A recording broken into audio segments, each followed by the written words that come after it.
राधेश्याम।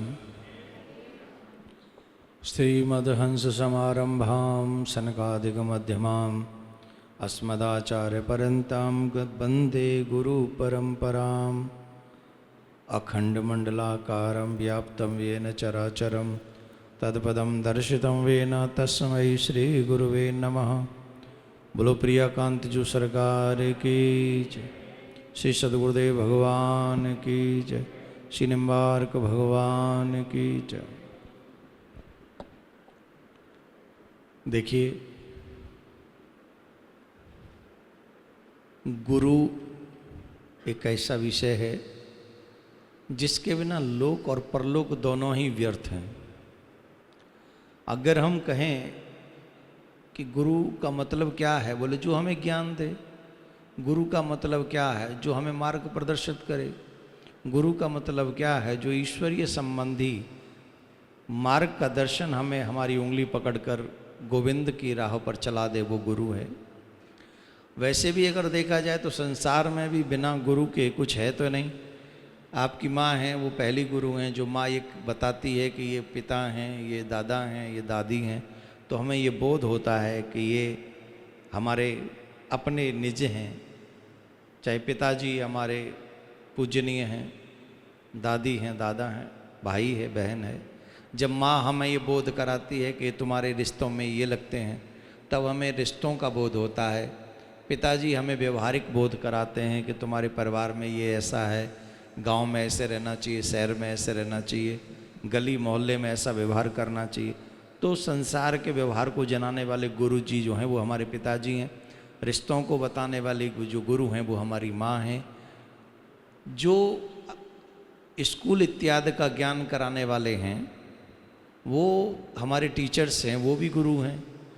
परंतु इन सब से परे, इन सब से ऊपर जो हमें उस परम सत्ता का बोध कराते हैं, उस ईश्वर का बोध कराते हैं, उस ईश्वर के संदर्भ में हमें बताते हैं अथवा समझाते हैं, वो हमारे गुरु।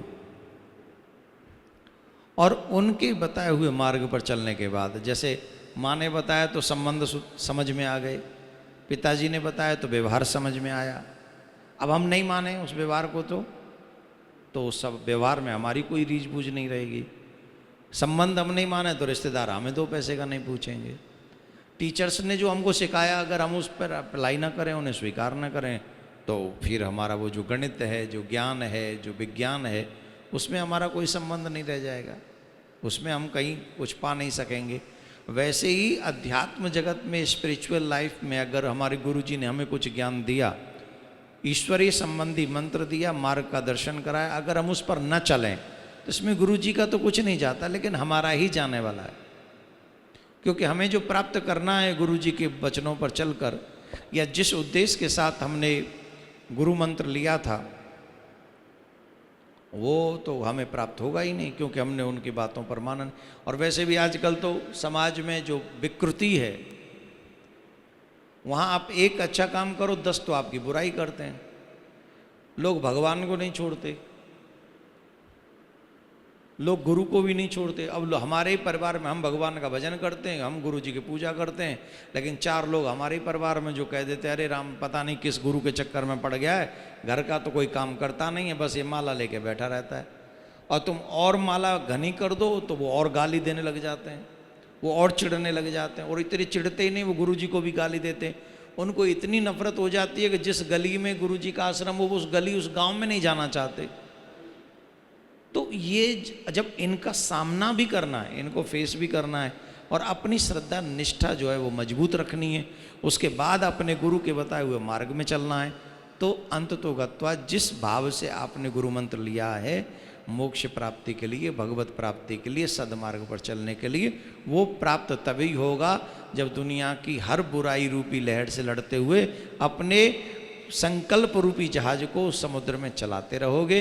तो संकल्प रूपी जहाज चलता रहेगा, तमाम आंधी तूफान आएंगे, निकल जाएंगे, लेकिन आप एक दिन भगवान से मिल सकोगे अपने विश्वास के संबल के सहारे, नाम के संबल के सहारे। तो सब कुछ हो, पर नाम कभी ना छोड़ें, मंत्र कभी ना छोड़ें, तिलक कभी ना छोड़ें, तुलसी कभी ना छोड़ें। यही करते रहिए, विश्वास के साथ भगवान मिलेंगे। राधे राधे।